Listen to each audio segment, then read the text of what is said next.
A nice breath of fresh air here on the PHLY Eagles podcast as we are joined now by one of the bright stars of NFL media. You know her as one of the best beat writers in the game for The Athletic. You know her from the NFL Daily podcast, the Heed the Call podcast, and the Play Callers podcast.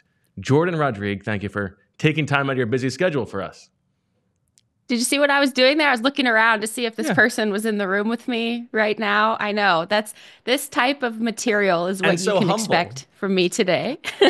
I do want to start, as much as we are thrilled to have you here, I do kind of want to start wondering if you're going to apologize, because the Play Callers series that dropped 6 fantastic interviews with decision makers across the league, 5 of them with Eagles ties. Alec Halaby, the assistant GM, Brandon Brown, Ian Cunningham, Kat Hickman, formerly Kat Raish, even John Spytek. I want to know if you are aware the degree to which you caused my dear friend Zach Berman here to lose sleep over you getting all of those interviews. I did worry about Zach a bit when you texted me. Bo texted me just behind the scenes a little bit, texted me and was like, I think you're killing Zach. And I was like, oh no, because it was funny. In getting into those interviews, I started laughing because, you'd ask about past mentors or places where they learned a lot and experienced a lot of different things. And almost always they would bring up Howie and the Eagles. And I started thinking, oh my God, did I accidentally stumble into the Howie Roseman executive tree, and that's what this show should be about? And somehow Howie has incepted me into doing this because that is how good he is. I had a worry. I was like, did Howie somehow plan this entire thing without me even realizing in my conscious that he did that? So, it was really funny. I was like, hey, don't pay attention to the last one then, because you got to me before all of them had been scheduled, and we were getting Brandon Brown on the schedule, and I was like, okay, just avert your eyes for the last one. Go ahead. I know you have lots of questions about those interviews. I would say, even though they did keep me up at night, they were great. You did an outstanding job. Thank you. And as someone who obsesses over everything about this organization, I learned a lot from it too. So that's a compliment to you. What I'm curious for our viewers, our listeners, what can be learned about the Eagles organization based on speaking to those who worked here and have gone elsewhere? What's, I suppose, a differentiator here that you can only appreciate by understanding what happens elsewhere? Yeah, it reminded me a lot of actually what the original series, which was the documentary about the Shanahan-McVay coaching tree. It reminded me a lot of how those dynamics were in the early days, where they were coaching and everybody had a role, but they were also incubating amongst each other and really challenging each other and pushing each other. I got the sense, and, when you do these interviews, you talk for 30 minutes on camera and you talk for, 30, 45 minutes off camera or throughout the course of preparing for the interview. And some of the background stories of just the challenges that, the problem solving, the ways that dialogue and confrontation, but not in a negative way that you would think that word implies, more so the functional conflict of what that space is actually shapes people and helps people grow. And I think that openness for ideas and argument, as well as agreeing on things, was a trademark of a lot of these people that I interviewed. As they left the building, they already had that tool, instead of trying to learn how to develop it as then a manager of other people in other places. It was something that they already had. And it was funny, it kind of bewildered them that they had an advantage in that way, because wasn't this how it was supposed to be? But it's not like that everywhere. And so that's what really stood out to me, because when those young coaches left sort of the not so warm or loving embrace of Kyle Shanahan in Washington, and Mike Shanahan in Washington, they all had this little edge of problem solving and kind of looking around the corner into the why of things that wasn't normal in the buildings they then went into. And it bewildered them as well. Wasn't this already supposed to be a quality if you're at this level that you have? And that's kind of, it just really was interesting how much the two ecosystemic storylines reminded me of each other. Right. You're pressure testing these ideas. And I do think that, like, from what we have heard from inside the Eagles building, it is not a place for hurt feelings, right? Like, you're going to have to deal with these difficult conversations and accept that it is, in theory at least, in service of getting the best results for the organization. Yeah, it was interesting too. I mean, there's a callus that forms too. These are tough people. I don't know how else to explain it, because you've got people, when we plan these out, we don't know how the season is going to go for any one of these teams that these people that are in this series help to run. And there's like this very ultra confident toughness about everybody, regardless of the state that their team was in. We don't have to necessarily keep commit. I mean, we do, but they don't necessarily have to keep a commitment. If you're the Cleveland Browns and you're in September, and royals of dysfunction are already wrapping itself around your building and or you're the Giants and massive decisions are on the horizon, and you don't have to come and do this interview. Like, you could say maybe next year, right? Or like, let's check again later, whatever. I don't want to talk about it. But there is this confidence of, yeah, we're going to figure it out. And that was really interesting to me, because there's not a fear of failing. And I think that comes directly from working in that building that you guys described. It's just like, you're going to fail, and there are going to be years that are awful, and you're going to make mistakes. And some people might even lose their jobs, but they're going to keep going because they're so ultra confident in their process, how they see the game, how they understand and imagine the ecosystems that they create and then maintain. And that just oozed through everybody, regardless of where they were at in their season. And you could have had some stress. I mean, it could have come out, and it just didn't, inclusive to those background conversations that I talked about. Well, we will get to the actual matchup of this in a second, but I do have one more follow-up, because actually you talk about that, and I imagine when you talk to Alec Halaby, that was a point in the Eagles season where it seemed like it was a little bit on shaky ground, and we know that they have turned things around since then. Because he is the one who is still here, I just want to ask you about him. I mean, this is someone who we expect at some point is probably going to leave to become a general manager. What were your takeaways from talking to Alec? You know what? I read this really great article by a guy named Zach Berman about Alec Halaby as part of my preparation from going into this interview. And I didn't quite know what to expect at first, because I'd heard him talk. He did some interviews because he was on the cycle, getting job interviews last year as well. And I'd heard some interviews, and I think my initial impression was, okay, he carries himself really well. He knows what he's about. He understands, what the context of all of this is that he's experiencing right now. But I was like, man, I really want to know more about how he thinks. And so then I read your article, and you really did a great job of diving into how he thinks and how he sort of views the sport from multiple lenses at the same time. And in print, it can come off, you can look at it in one way, and in print, you can really be clear on that because of the way you wrote it and the way that you were able to talk to him and interview him. But I'm like, okay, can you do it live? Are we going to do this live?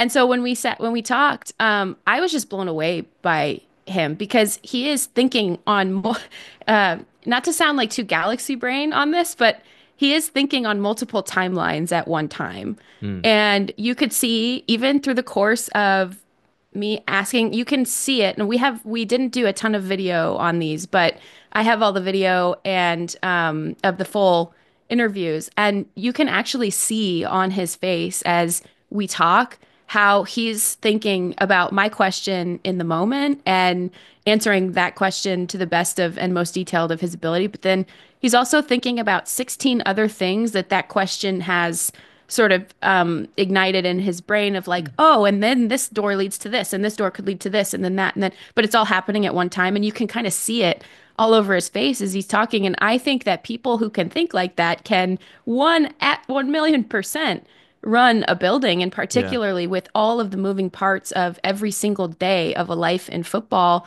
to have your brain be able to have the capacity to be in all of those places unilaterally, like that, to me absolutely blew me away. So I have no doubt that he's on to ascending things. And but I also, what was cool about him is he's also very happy where he is because he gets to do a lot. He gets to be in these rooms. He's such a dork about football, right? And like he gets to be in those rooms as well as helping run and manage an organization from an executive level but like geeking out over cool football at the same time. I mean, that's the dream. So it was interesting. Like I said, very secure, very confident. And that was everybody, but certainly specifically with your question about Alec, that was totally his vibe as well.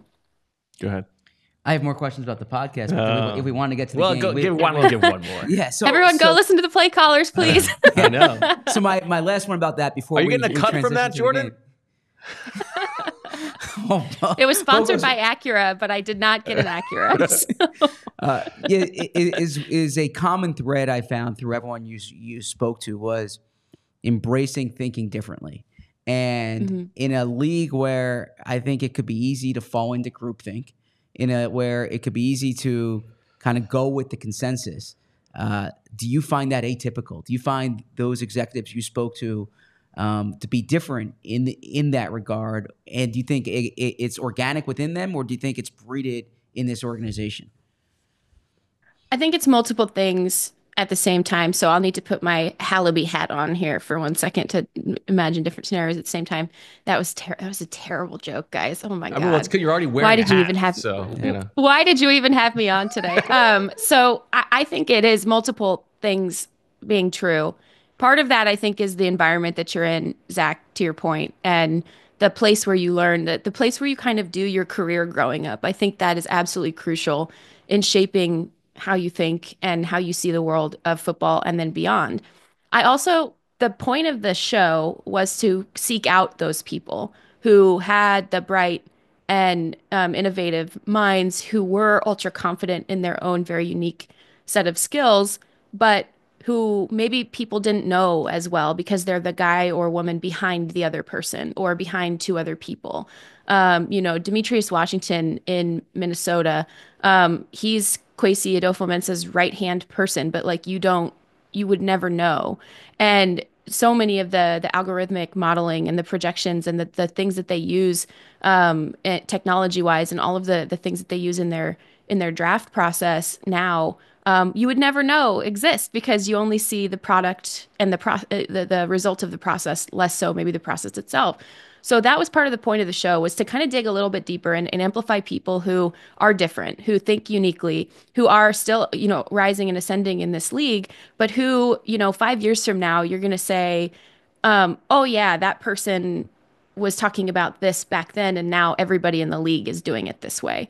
And I think that's where those two spaces meet, is like, it was an accident getting all of the Howie Roseman club, but it was very telling of how the Eagles do things, and how the operation does things, because those people all had to have that quality embraced and grown somewhere before they could actually get, have this confidence of talking about it the way that they did, and applying certain things of their own personalities and their own unique vision in their own separate buildings. It had to be embraced somewhere else first and not stifled. And so I think those are the two truths of it, is, it's a yes to both phases of your question, I think.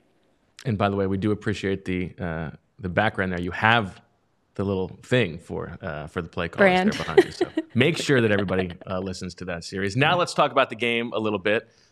Is it as simple as stopping Cooper Kupp and Puka Nacua means stopping this Rams offense? I think Puka Nacua is targeted at the highest rate of any wide receiver in the NFL. Cooper Kupp is number 2 or number 3, depending on if you count Rashee Rice. Is it just that simple?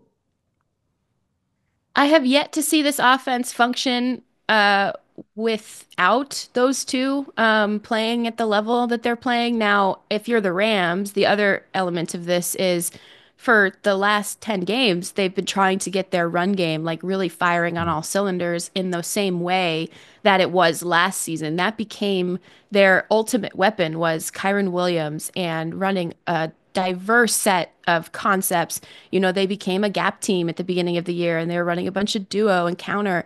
And then they reverted again, and now they're running like their outside zone out of pistol and all these things, and they became this like amoeba like shape shifting run game that was gonna just like hit you in the face, and that really was something that sustained them as Cooper was off on and off the field last year, and Puka really emerged as the superstar. But this offense has typically wanted to go through two top receivers, and when it was at its apex with Robert Woods and Cooper Kupp, or when it was at its apex in like that brief glimmer of a window with Cooper and Puka healthy last year, you really saw, okay, if you're going to defend this team, you're going to have to stop the run, and you're going to have to figure out a way to at least mitigate some of what those guys can do to you, and force Matthew Stafford to like get the ball to Demarcus Robinson and Tutu Atwell, and sort of an absent Colby Parkinson this year, but Tyler Higbee last year. But they don't have that fallback this year of that run game yet. And they think they will have it. That's been the emphasis over the last couple of weeks, especially getting their interior offensive linemen back and healthy. But it just hasn't, I haven't seen it. I have no data about this, right? Because they have not showed it. They've been like woefully inconsistent in that phase. And so they are one-dimensional right now. They don't want to be. And, like I said, I see progress. And so this is a team that could start to roll, and they have this time of year for the last 2 years. But I have not seen actual proof this year that there's dimension past, okay, Cooper and Puka are going to, light the scoreboard up. Yeah, it's interesting. The numbers say second in rush success rate, but 31st in explosive run rate. So it's like just very blocking just what is given to you and nothing explosive. Yes. It's actually kind of familiar to Eagles fans as like the reason for signing Saquon Barkley, a guy who can turn those, 5-yard runs into 40-yard runs. It maybe is what missing in that offense. But go ahead, Zach. On the other side of the ball, so I know we're jumping around here, but I'm fascinated by this. Love it. Is that for the past decade, before every Rams game, we'd walk in the locker room, we'd go to the back right corner, and we'd talk to Jason Kelce or Brandon Brooks about how they're obsessed that week with Aaron Donald, right? And it was something between Jeff Stoutland and Jason Kelce. They took a lot of pride in the way they defend or the way they blocked Aaron Donald. How are the Rams different without Aaron Donald? I know, they made him so mad. It was great. I think that's the only offensive line that didn't let him have a sack or It's something true. like that. There's this crazy He talked about stat. this offseason, and he said it was like, and then Kelce then responded to it. It was like the plan going in was we are going to double team Aaron Donald on every single snap, and it doesn't matter if that means a running back has to block a defensive end. We are not going to let him beat us. Yeah, and you know what's crazy too? Just kind of to go on like a little rabbit hole on that for a second, because I love talking about Aaron Donald. It's crazy. Everyone copied that. Once the Eagles did it one time, everyone started copying almost to a T exactly what they were doing. It's just the Eagles were so much better at doing it than everybody else. Like Aaron would talk about how like, oh my God, like 3 guys slid to me. It reminded, but it's some of these teams, it did not matter. He was going to eat you alive anyway. Yeah. But with the Eagles, I think it was sort of this mutual respect thing that not only could they come up with the blueprint, but they also were the only ones that could run that blueprint effectively against him, because he would just destroy every other team that tried.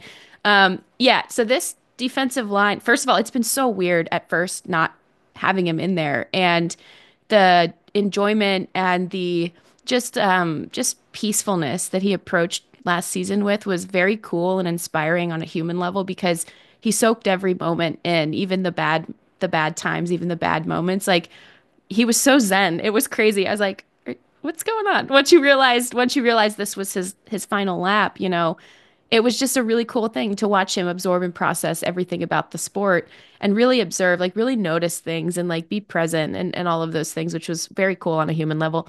But this defensive line is so much fun, you guys. I know there were a lot of questions coming out about, trading up for Braden Fisk and the Rams' first round pick. It's an oldie. Since 2016 in Jared Verse and, Kobe Turner, and what's he going to look like without Aaron Donald next to him, and Bobby Brown in his contract year, can he take a step forward? And what the hell does Michael Hoyt do? Like all of these Byron Young following up a good rookie season, and all of these questions were so valid coming in, and they were so valid in the overtime loss against Detroit, where Detroit just ran it down their throats and won, and against the Cardinals, where they could not contain Kyler Murray to save their lives. And these embarrassing moments happened to this very young group, and all of a sudden they kind of woke up and they started really putting in these extra hours with defensive line coaches Giff Smith and AC Carter.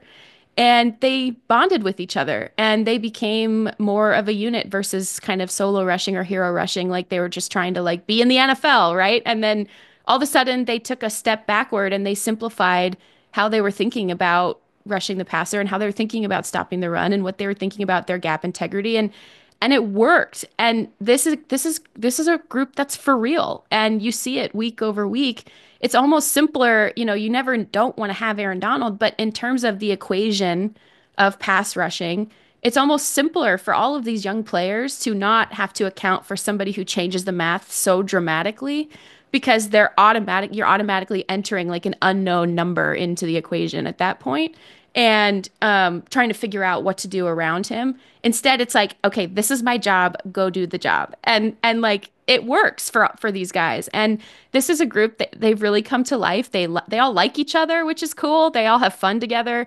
And they are trash talking, and this is the biggest test. I'm excited. This is the matchup I'm the most excited about, aside from anything Vic Fangio is doing right now. Like, this is what I'm so excited about, because this is actually the first real test since they were embarrassed earlier in the season against some bona fide dudes on the other side that will really put them to their limits. But they're going to be seeing a very different type of assignment and a very different type of, I guess, multiplicity with this group, because you're not just focusing on one guy. You do have to account for a lot of other players at this point. Eagles fans very aware of Jared Verse as the head-to-head for Quinyon Mitchell in the race for Defensive Player of the Year. Zach, I know you need to get to Nick, so I'll let you go because there is some Eagles news. So why don't you go? I'm going to keep talking to Jourdan. Oh, what happened? It hasn't been released yet. Oh, but breaking news, Zach Berman. He's on top of it, so he's going to go check in with Nick. He always is. He is. Speaking of those defensive linemen, Verse a little bit, but Fiske for sure. It feels like the Rams, and I know that you did the wonderful Finding Rams series, so I know that you have insight on this. The Rams have had more success than anybody else in the league with drafting olds. These older players who, to me, are like blaring red flags. Why do you think that is for them specifically? Well, so I have a fun theory, and then I also have the real answer. So the real answer is that they really trust their medical staff. They trust their evaluation. Reggie Scott's been with the organization almost longer than anybody else has been, back from when they were in St. Louis. And I know. I was like, oh, hi, Bo. And then the light changed a little bit, you know? So it's like you got a sunbeam across your face. That's nice. Nicely done. Good production. Yes, very nice. And, they really trust and count on their medical staff. They also are a team that understands, like, other than very select few players, it turns itself over almost completely every few years. So it's like, okay, we need this window with these guys, and trying to maximize that window, understanding that they move quickly when they feel, other than a select few cases, and I think Cooper Kupp is one of them, when they feel like guys are just the toll of the playing in the league is starting to, come across their bodies. So that's the reason why they feel comfortable doing it. They like the maturity and the experience as well, from a lot of these players, and how, things just seem to, they've played a lot of football, so things just seem to make sense a little bit more. And because they like that and they can trust their medical, that's kind of the reason why they like to find those places where other teams are probably staying away from. The other thing, my theory, this is my fun theory, is that Sean McVay is like annoyed by young people. Oh, I like this. So he wants you to be like this high mentally to ride the roller coaster. Yeah. So I just think it's like, okay, you just need people who are a little bit more mature. Like, you see him go after like the veteran quarterback and this TikTok the veteran generation, backups. He's got and no like time for that. Yeah, he's like, these damn kids. No, I just think I genuinely, that's my theory. So I'm not reporting this, so nobody put it out in an article or whatever. But like Right. my theory is that I just think he doesn't have time for people who are just like a step or two behind. He just wants everyone to be there, and then you can build from here versus down here. So that's kind of where my personal theory lies on that I one. like that. I like that. All right, you have been super generous with your time. I have like 2 or 3 quick ones for you. Yeah, go ahead. The Rams defense, aside from the defensive line, Chris Shula is interesting to us in Philadelphia because the Eagles interviewed him when they ended up hiring Sean Desai. Obviously, we know how that went. They brought in Vic Fangio. The defense is playing as well as it has in a very long time. But what is sort of the identity of a Chris Shula defense schematically going up against this Eagles team? And will they be able to stop a run-first offense? And Sean Desai is here in Los Angeles, by the way. I forgot about that. Yeah, and awkward. he works specifically with the offense, which is kind of a cool role. He's sort of like a tendency guy, just Okay. really helping upload some of the defensive things that other teams are doing in sort of a problem solving role with Sean. God, that's such an awkward McVay. dynamic in the building between him and Shula. Desai's Well, like, I I don't got know. the job Chris- you didn't, but Shula's like, yeah, but you got fired and I'm here now. I'm like, If you met Chris though, so when it's okay. Sean When Desai is at the very be- used to awkward situations in the building over the no, last it's 12 just months. that it's just thinking about like how Chris's personality is. So like when people would be like, okay, so what's, who's Chris Shula? Because he's been with McVay forever. They were college besties and all of that, and he worked his way up. He is related to the Shula family, and but he would never tell people his last name. Like he worked his way up through the ranks, position by position, trying to coach every position on the defense that he could over a long period of time, like almost 8 years before he finally like put himself out there for this job. He wouldn't even, ask. He would just sort of go to work, which I really admire about him. But if you met Chris and you knew his personality, remember when the movie Barbie came out? This So, is good that this Zach is is Chris. gone because this would lead He's to a like- whole thing with him and me. He hasn't seen it. He has to see it. It's this. I know, it's but this I can count on masculinity you, that he's Bo. trying to promote. It's okay. Go ahead. I can count on you, Bo. I know I can. Of So I'm course. glad that we're going in this direction. So I just want someone said, okay, this is Chris. His job is defense.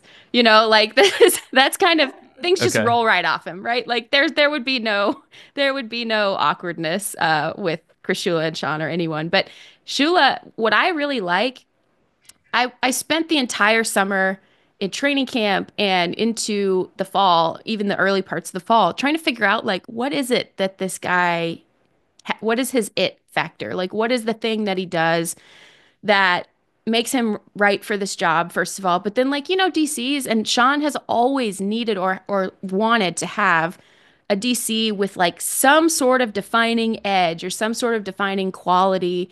And particularly out of this coaching family with, the Fangio system and some of that language and all of that. Well, Chris, I could not find it. And I was trying to figure out like what is that thing? And as I watched, and so I'm like, okay, it's on me for not seeing it, right? And you know me, I like to dig in as far into the weeds as possible on some of this stuff.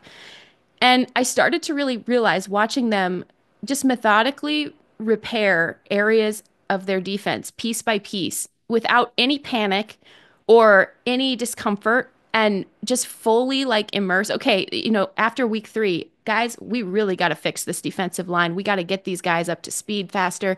We got to simplify things. We got to get them playing faster and physical and more together. Okay, hone in on that.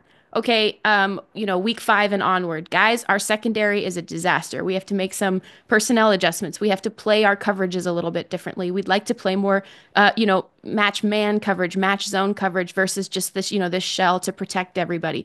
And we'd like to play a more full iteration of what Chris's vision for this back in 2020 when he identified Brandon Staley for Sean McVay, what his vision would be for this defense. Okay, so that fix those things. And then now you're starting to see them pay more attention to the middle of the defense and moving around some personnel. Christian Roseboom is playing the best football of his entire life. Omar Spates is an undrafted free agent who's really ascending and making some changes there, doing different things with their rush structure or with their pass rush structures and just the different packages that now they're reinstalling and applying once they cut everything down and simplified things. Okay, you have this guy, Michael Hoyt, who can play a bunch of different roles and do a bunch of different jobs for you. Well, what if you made him sort of like this Andrew Van Ginkel type of role in your cheetah package where, he could simulate a lot of your pressure. He can help you with some of your overloaded fronts, but then also he can drop and like clog some of the timing routes in the middle of the field or do different things that are confusing and concerning for a quarterback. And I started to realize as they started doing these little fiddling with the roster and with the scheme over the course of weeks, I was like, okay, that's what Chris's thing is. That's his it factor. Is he is the ultimate setup guy. He is the ultimate like I am going to find what you're good at and put you there. Okay. Yeah, and I think that's what is cool because they've had like the loud personality on as DC, and loud being a good thing, loud meaning not vocally, but loud, like you are a brand, like, or you want to be a brand in the case of Brandon Staley, but like, or you are, Wade MFing Phillips, or you are freaking Raheem Morris and you're a head coach and like all this stuff. Well, Chris is really quiet and he just likes to like fiddle and like build stuff and like make stuff and like set things up for his players. And it's just really interesting to me that is how the dynamic now is. And it's working. This defense has played really well through the month of October and first couple weeks in November. That was a really long way of answering your question. I'm so sorry. To me that he wanted to build a brand, but that's a topic for a different time. I have a Jourdan question for you. We like to do something called Peck Nest Migrate, which is very similar to other games that people might play. Peck is like, we'll call it, it's like a kiss. Nest is like a marry. Migrate, you're getting rid of something. I want to know between writing, narrative podcasts, and then like let's call them the fun podcasts. How would you Peck Nest migrate those three? That's so mean. What a mean question. I can have it all. You can have it all. You're Jourdan Rodrigue. You can do whatever you want. You're the star. No. Writing is my first love, first and foremost. So I nest writing. It is like why I feel like I'm, on the planet to try to just grow and develop in that space and just try to like get better with everything, especially all the enterprisal or the bigger feature stuff. I hope I can be doing that full time someday, writing those big picture analysis and enterprise stories. Peck, I would probably say like doing the Play Callers narrative podcast or migrate, I guess, would Migrate's be the get one. rid of. Yeah, probably that. I loved doing it. It almost killed me. Stressful. Yeah, I loved doing it though. I had a really great team that I was working with, and if that the is right also story, writing. Like it is, you're writing. Yeah. That. Yeah, that was a ton of writing, which I loved that part of it, and the interviewing part was incredible. Also, I feel like I'm learning more this year about balance than I ever have learned, and so for me, as you are busier than ever. Yeah, just like or what to add that makes me happy in order to like kind of just like leave that flow state every once in a while and just do something like that's not even related to projects or stuff that I'm working. And so I've loved doing the shows, the fun shows with Greg and with Dan and Mark. It's just been like an absolute joy for me. And so that would be my peck probably. And I want all of it. So just I'm greedy, but just if I were going to have to pick one to throw out. Some enterprising company hopefully can make that happen for you because that's what you deserve. All right, I have one last question. This is the most important question of the interview, Jourdan.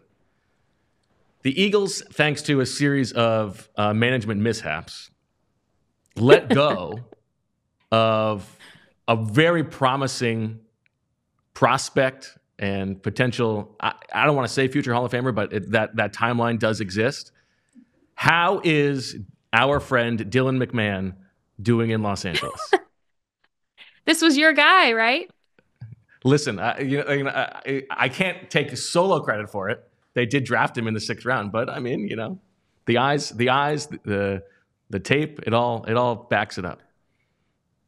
I would say good in the sense that he's still there. He's there, and he was a healthy scratch for this last game, or an inactive for this last game. But okay, there's a positive on that. Keep him on the roster. Yeah. that means you're on the roster, man. So that's where I'm at. I'm like, okay, they clearly see him as a developmental guy Get that they guy like. in space, man. Get him down. Get him on the second level. He's gonna be leading the way on screens. That's what I, there was a time where, so Steve Avila, their left guard, he really unlocks most of their screen game, and he's very gifted at that because he's got like this very rare combination of size and speed that he can, put you on your ass, but then all of a sudden he's like 20 yards downfield in a blink. And so when he was out, they were trying out different players to put in that role because they just like didn't have a screen game. And so they were trying out different players. And so I was watching some of the blocking, and they had this like little ball of energy who was a center at USC, Justin Dietich, and he ultimately got the job. But it was also like Dylan was right in the mix there. And I was like, my God, is it just me? Or like, are these guys just like bigger and faster than ever? That's a whole podcast for another time, Bo. I know we'd love to get in the weeds on that. But the way that some of these massive people can move at this point is just, it's mind blowing to me. All right. Well, Jourdan, you have been extremely little good generous. news, bad news for you there, Bo. That's okay. The timeline is long. It's a long career ahead. And the Eagles ended up releasing Alberto Quigbenam, who they could have done that in August and kept Dylan McMan. That's a story for another time. Well, we promised we weren't going to talk about Alberto on this show anymore. Okay. Jourdan, you have been extremely generous. The Sickos, you can follow Jourdan on Twitter, on Blue Sky now. Read her at The Athletic. Listen to her at all her various podcast places. Jourdan, thank you so much. Thanks for having me. I could have talked way longer, but I appreciate you. Me too. We could have done a whole episode. I know, I'm jealous and that Zach's going to get to say hi to you on Sunday. It's his favorite. You should know it's his favorite place in the world, SoFi. He loves it. I know. He like last time he was here, he really made like quite a home for himself. In like he got like the corner press box seat. Like the one that's sort of at an angle, so you get the great corner end zone, all 22 view. Okay. And it's like he didn't even mind. A lot of people avoid it at SoFi, which is, for all its beauty, very structurally confusing in different aspects. He didn't mind that like the aisle that people walk up and down to go to the bathroom or get food was right behind him, because this was the corner, right? Like this is the catbird seat for Zach Berman, where he can watch everything happen, and he has space on his left because there's no one to the left. So he can set, his whole setup and all of his diligent note taking. And I went over there and I was just like, you're the freaking man. Like, look at you, like I love that guy. And he's always so nice. Every time he sees me, he like talks to me in detail about something I wrote in like a very kind and encouraging way. Like you just don't get guys like you two. You two are just absolute gems of people, and I hope you know that. And two of my favorite people on this planet in this business. So thank you for having me. Appreciate it. You're too kind. Somebody throw the bag at this woman, please. Let's go. Jourdan, thank you so much. And I guess I'll see you in the off season. I appreciate you, Bo. I'll see you soon. All right. Back with more on the PHLY Eagles podcast. We all silly like the mayor.